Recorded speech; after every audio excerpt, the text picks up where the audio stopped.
Hey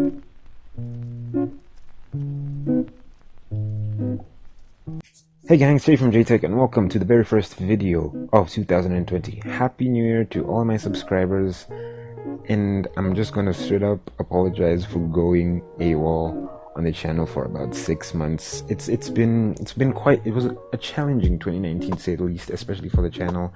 I couldn't bring out much more streamlined, much more organized content for you guys, but now I'm ready to get 2020 off on a roll, and I'm just going to start off with this very special episode of Decoded, and we're going to talk about episode 2. And in this video we're going to talk about what has taken place over the last 10 years in the Zambian smartphone market, and one of the greatest relationships or partnerships, more like it, that has made smartphones so viable in this country, and that is the Huawei and MTN partnership. And if you watched the last episode of JTech Decoded, I talked about how smartphones have become such an incredibly fast-paced market in Zambia, where almost the entire population is on a smartphone. And most of the success of smartphones, especially Android smartphones, all their success in Zambia partly to MTN and Huawei's partnership. So before we get into the video, a big shout out to all the subscribers. We just surpassed 200 subs, and hoping that this year I work hard enough to try and get at least 1,000 subs by the end of 2020, going into 2021. So hope you guys stick around, and I will try my best to get these videos out as quick as possible. So without further ado, let's begin with episode 2 of Decoded. So let's go back to 2010, and the decade had just begun. Everyone was getting ready for the FIFA World Cup, and technology was moving at such a fast pace, especially in Zambia. Let me show you how the mobile telephone market in Zambia was pretty dominated by the likes of Motorola, BlackBerry, and Nokia. At that time, a smartphone was a luxury that only rich kids, CEOs, or company employees would proudly own, and not the way it is today, where almost the entire population has one or even two smartphones in their pocket everywhere they go. At this stage, Airtel, which was then known as Zain, was running things in Zambia. They were the largest smartphone, or should I say mobile provider in the country, followed by MTN and Zamtel. If you don't know who these three are, make sure you check out the first episode of Decoded, but basically these three are the largest smartphone, or should I say mobile carriers in Zambia. And at the time, smartphones, especially touchscreen smartphones, were only seen as a high-end luxury. Blackberries, of course, introduced a majority of people to social media networks such as Facebook and Twitter and many others from back in the day. I remember I got onto other obscure social networks like Dig or MiG33 and even Reddit to a certain extent. MTN were just a small player, and thanks to the 2010 FIFA World Cup, became such a huge player in that tournament that was taking place in South Africa. It wasn't up until mid to late 2010 where a certain Chinese mobile telecommunications company decided to partner up with MTN. Now this time everyone was very confused about how to pronounce this name. I remember back then I used to pronounce it as Huawei, like Huey, in a much more funny way, and other people used to call it Hawaii, which is just crazy to say the least. But it took me at least a couple of months to get used to calling it Huawei. This time Huawei were the way you look at companies like Faro or V2Com. That is how Huawei was in Zambia 10 years ago. They were seen as this entry-level player in the market that just couldn't even touch the likes of Apple, BlackBerry, Nokia, and Motorola. And no one really trusted Huawei that much, especially with their first attempts in the Zambian market. For example, they introduced the famous no-battery yellow phone, and yes, this was at that time when non-removable batteries were a rare thing in mobile phones. And they introduced this feature phone. It had a basic monochrome display, polyphonic ringtones. I owned this phone for a bit. It was just a phone that you could just give to your kid who was in high school at the time, and you could just use it to call mom, call dad, just for in case of emergencies. This was the phone I had. I only had it for a couple of months. It was stolen by someone in my classroom. It was just pretty much a basic phone that did the job just for texting and calling. Of course, it didn't have applications, did not connect to the internet, but this was a phone that put Huawei on the map. And the phone cost a mere 40 kwacha. That's about $3.8 or so, $3.08.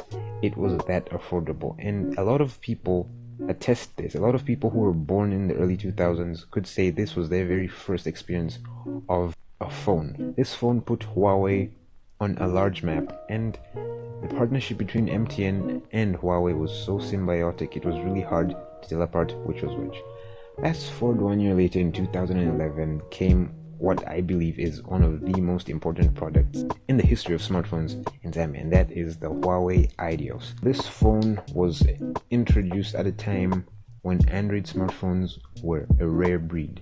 The way we can get the latest Samsung Galaxy S phones or OnePlus and Xiaomi, the way I'd say what Moto Droid Razr did for Android in the US is probably what the Huawei Ideas did for Android in Zambia. It was a highly marketed phone. You could see billboards of it everywhere. Before the 7 o'clock main news on Zambia's broadcasters at NBC, you'd always see adverts for this phone just before the news started. You could hear radio ads. This phone was heavily marketed by both MTN and Huawei, and it was my friend's very first Android smartphone and a bunch of other people's very first smartphones. I'm going to do a special video about my first smartphones. If you want to hear or see something like that, leave a comment down below and let me know. But technically, this phone was a big deal. It was, I believe, the phone that just made Android a much more familiar product with the Zambian market. And everyone loved this phone for the big reason that once you buy this phone, you got free data perks, and this was a very rare thing outside of BlackBerry and Nokia phones. This phone was good. Of course, it was in 2011. It came out with basic specs: a 2.8-inch TFT LCD panel, running Android 2.2 Froyo.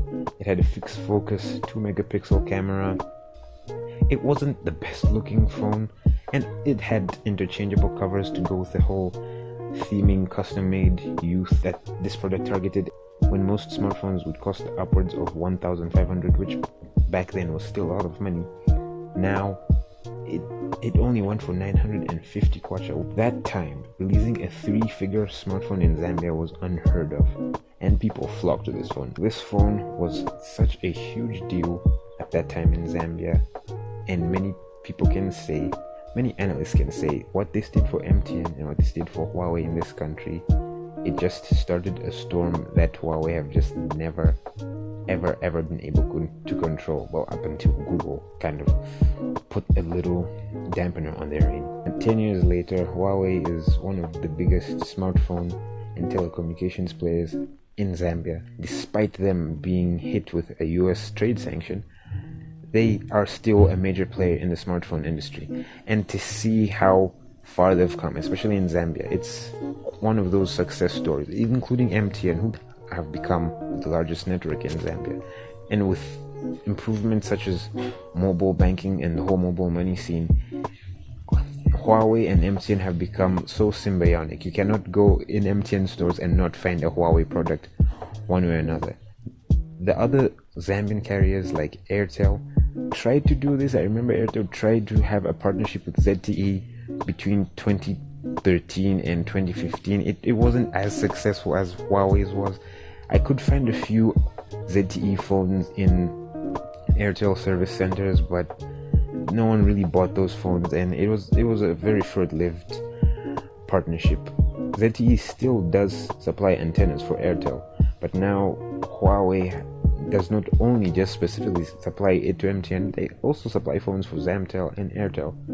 But with MTN, it's just always been this special relationship that I feel, if it were not for MTN's marketing that coincided with the 2010 World Cup and the ideas and the viral marketing that went behind most of Huawei's products, I don't think they'd be as huge as they are today. They would still be big, but I just don't see how they'd have been such a massive player in the Zambian smartphone market. That's pretty much the end of the second episode of JTech Decoded. What is your first memory of Huawei? Because my first memory of Huawei was me butchering their company name. I hope you enjoyed this video, and I'm hoping to do more videos on a consistent basis. The next video I'm going to do is a wrap up of CES 2020. There's a lot of stuff to look forward to in the coming week, or by the time I upload this, a lot of stuff for me to talk about. So thank you guys so much for watching this video. Let me know what you think about this video in the comments down below. Once again, happy new year to all of you guys.